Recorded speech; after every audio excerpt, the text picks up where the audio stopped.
Well, Biden spoke at the NAACP convention in Las Vegas yesterday, and he slammed Trump for deploying the National Guard against what Biden called peaceful George Floyd protesters. Watch this. His mismanagement of the pandemic was especially devastating to black communities. Oh, I know, because in other countries, other communities of color. That economic crisis drove up black unemployment, decimated small black businesses, and you peacefully protested George Floyd's murder. Donald Trump called for the National Guard to go after you. What in the hell's the matter with this man? Oh, I'm serious. Go figure. From a guy who spread the birthism lie against Barack Obama, saying he wasn't born in America and he wasn't a U.S. citizen. He says, what's the matter with this guy, Trump? Because he wanted to deploy a National Guard against cities that were burning. Leo Terrell joins us this morning. The streets were burning. Minneapolis was on fire, for heaven's sake. What's wrong with deploying the National Guard? Nothing wrong, but see, this is Joe Biden's rhetoric, the race card. He goes to a black church, he goes to the NAACP, and he plays the race card. Let me be very clear. There were no peaceful protests. You're showing it right now. There were riots, arson, murders, attacking police officers, civilians. Calling the National Guard was an attempt to get law and order. And some of these cities, like Portland, they refused the National Guard.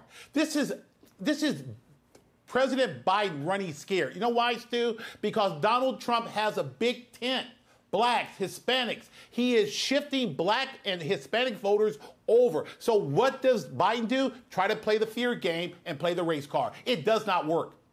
He didn't seem to get a great reception from the crowd at the NAACP conference. I didn't hear a standing ovation or sudden thunderous applause when he was criticizing in Trump. It doesn't seem like he's got him, does it? No, he doesn't, because they're tired of it. They've heard the same thing for 50 years, systemic racism. And let me be very clear about this.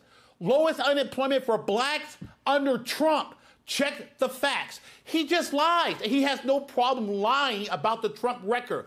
Blacks, Hispanics, all Americans had more money in their pockets under the Trump administration. And that's why, again, not to tease you, not to harass you, you and I have a little side bet. 18% or more blacks will vote for Trump in 2024. Yeah, I'd forgotten that, but you reminded me, and I'll pay up if I lose. Believe me, I'll pay up. I've got another one for you. Teachers Union boss Randi Weingarten, she says she was glad to see fellow union president Sean O'Brien go after big business in his speech to the convention. She also blamed Republicans for defunding schools. Leo, come on, let's get some truth here. It was her pandemic policies that caused huge learning loss for our children. Yeah, Randi Weingarten is lying. Democrats and Randi had nightmares for the Teamster president to speak at the Republican convention. That was history. You know what that means, Stu? Again, it's that big tent Trump policy where union members and now union leadership is now looking towards the Republican Party. That Teamster president praised Josh Hawley and other Republicans. And let's talk about Randi Weingarten. She is nothing more than a Democrat agent. The teachers union has destroyed public education. They have destroyed the quality of education. Look at blacks and Hispanics suffering zero proficiency in math and reading in Baltimore, Oakland. Basically, Randi Weingarten is the perfect reason why union members are leaving. She's an agent for the Democrat Party, and what you saw with that Teamster president is an open-door policy for all union members.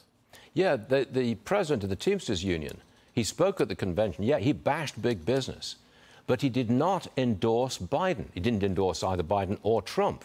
That's a blow to Biden, I presume, right?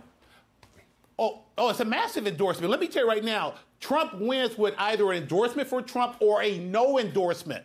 And a no endorsement signals to the Democrats that their grip on unions cracking, just like their grips on blacks and Hispanics.